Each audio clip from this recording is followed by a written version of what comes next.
اور یہ بتایا کہ اگر ہمارے اوپر حالات نہ آتے، مشکلات اور مسائل نہ آتے، کبھی بھی ہم اللہ کو پہچان نہیں سکتے تھے۔ حالات نے ہمیں رب کے پہچاننے والا بنایا، حالات نے۔ اگر حالات نہ آتے ہم نے رب کو کبھی پہچاننا ہی نہیں تھا۔ اللہ ہے کیا؟ حالات، مشکلات، مسائل، یہ چیز ایسی ہے جو رب کو کہتی ہے کہ اللہ ہے، اور اس کا تعارف ہے۔ اللہ ہے، اس کا تعارف ہے۔ ہم جتنی بڑی بڑی عمارتیں بنا لیں، ان کی بنیادیں جتنی مضبوط کر لیں، میرا رب زمین کو حکم دیتا ہے تو زلزلہ بن جا۔ دنیا کی آج تک کوئی سائنس اور دنیا کی آج تک کوئی طاقت ان جھٹکوں کو روک نہیں سکی اور نہ کبھی روک سکے گی۔ دنیا کی طاقت آج تک نہیں روک سکی۔ اللہ کا امر ہے، اللہ اپنی طاقت دکھاتا ہے، اللہ اپنی قوت دکھاتا ہے۔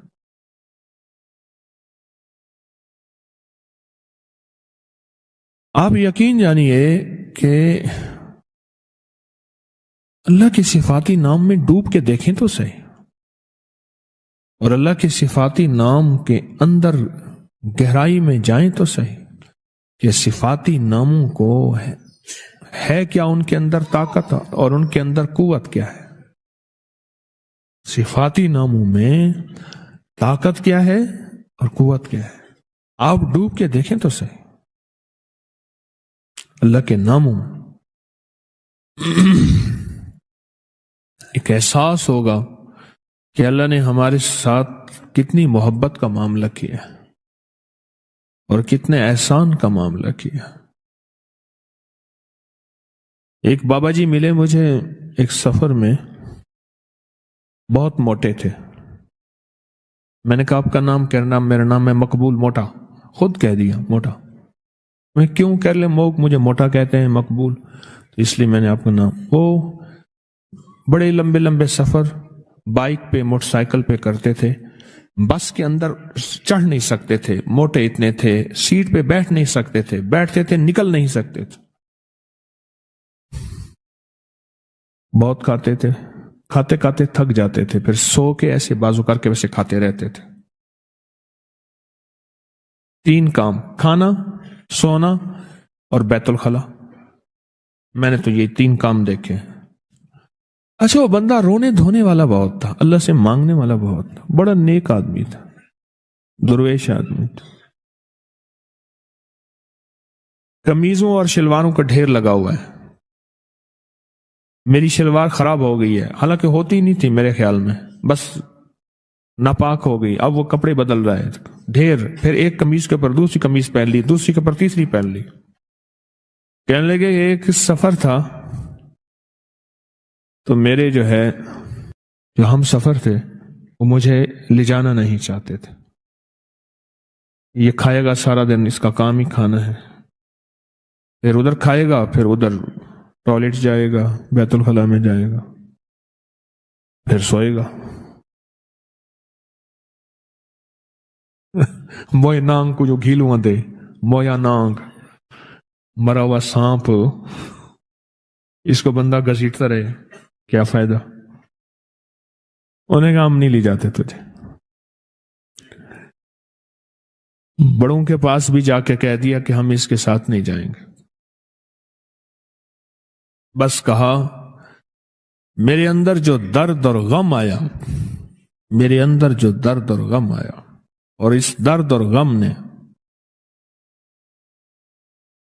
میں نے اس سے کہا، مجھے کہنے لگے میں نے یا کہارو پڑھا، رات کو بیٹھ گیا۔ میں نے کہا کیسے پڑھا؟ پھر انہوں نے مجھے بیٹھ کے ویسے پڑھ کے دکھایا، یا کہارو یا کہار، ایسے جذبے کے ساتھ یہ کوئی نہ مجھ کو یاد رہے، اور تجھ پہ سب گھر بار لٹا دوں، خانہ دل آباد رہے، اور نظر سے اپنی سب کو گرا دوں، فقط تجھ سے فریاد رہے۔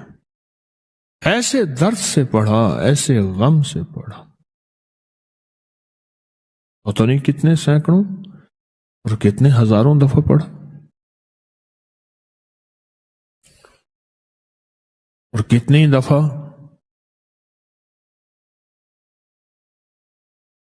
اللہ سے کہا اللہ تو مان جا، تو غلبے والا ہے، تو غالب ہے، تو زبردست ہے، تو طاقتور ہے، اللہ یہ چھوٹے تو بڑا ہے، اور تو فیصلہ کر لے تو ہر چیز ممکن ہے۔ جو اللہ سے منوایا، کہا صبح مجھے ڈھونڈتے پھر رہے تھے، صبح مجھے ڈھونڈتے پھر رہے تھے،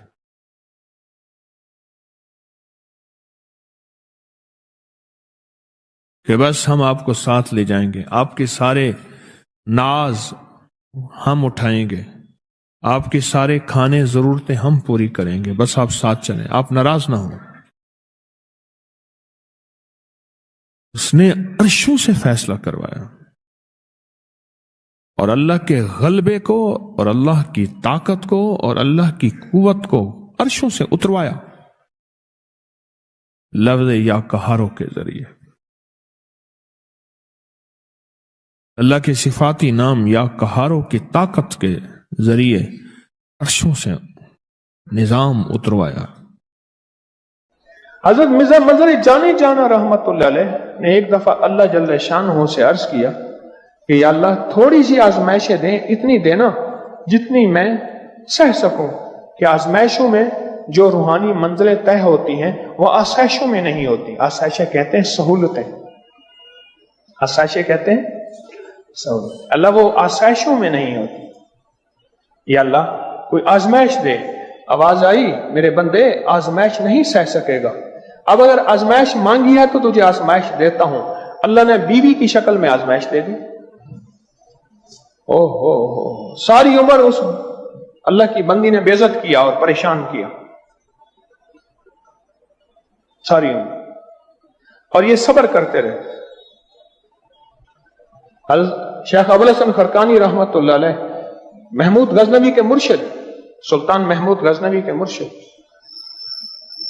ان کے گھر میں ایک بندہ گیا حضرت کے ملنے کے لیے، دروازہ کٹکھٹایا، اندر سے بیوی نے کہا کون حضرت؟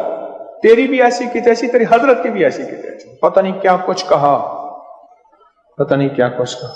وہ کہنے لگا کہ ان کی تبلیغ گھر میں تو چلنے سے کی، مجھ پہ کیا چلے گی؟ گھر میں بیوی پہ تو چل نہیں سکی، ان کی تبلیغ مجھ پہ کیا چلے گی؟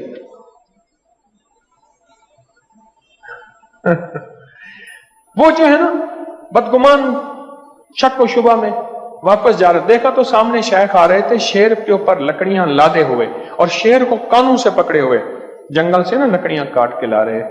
تو اس نے اشارہ کیا، ٹھہر گئے، انہوں نے کہا ایک وہ شیر نہیں ہے، ایک یہ شیر ہے، یہ کیا منظر ہے؟ وہ شیر نہیں میں نے کہا ہے، اس نے نہیں کہا، انہوں نے کہا سرکار ایک وہ شیر نہیں ہے، ایک یہ شیر ہے، یہ منظر کیا ہے؟ فرمایا اسی کے برداشت پہ یہ ولایت ملی ہے، اللہ نے مسلط کر دی میرے اوپر۔ ایک درویش تھے حکیم الامت کہتے تھے، وہ کہتے تھے درویشوں کی بیویاں 1.5 خصم ہوتی ہیں، 1.5 خصم، خصم کہتے ہیں شوہر کو، ایک شوہر اور دوسرا آدھا، اور درویشوں کی بیویاں کیا ہوتی ہیں؟ 1.5 خصم ہوتی ہیں۔ قرآن پاک کی آیت آپ کو بتا رہا ہوں، واللہ اشد باسن واشد تنکیلا، گھریلو جھگڑوں کے لیے، گھر کی نفرتوں کے لیے، گھر کی الجھنوں کے لیے، گھر کی نوک جھونک کے لیے، گھر کے امن برباد ہو گیا ہے کسی بہو کے آنے کی وجہ سے، یا کسی داماد کے آنے کی وجہ سے، یا کسی نوکر کی وجہ سے، یا بیوی میاں کی وجہ سے، یا آپس میں بچوں کے کسی وجہ سے نفرتیں ہیں گھر میں۔ میں آپ کو پھر کہہ دوں، میں وظیفے بناتا نہیں ہوں، بتاتا ہوں، اکابر کی میرے ہر وظیفے کی سند ہے، اگر دیکھنی ہے تو آپ فیس بک واٹس ایپ پہ انگلش میں لکھیں اکابر پر اعتماد، بس یہ لفظ لکھیں گے، سارے میرے وظیفوں کے حوالے ریفرنس قرآن سے، حدیث سے، محدثین مفسرین سے، اکابر سے ملیں گے۔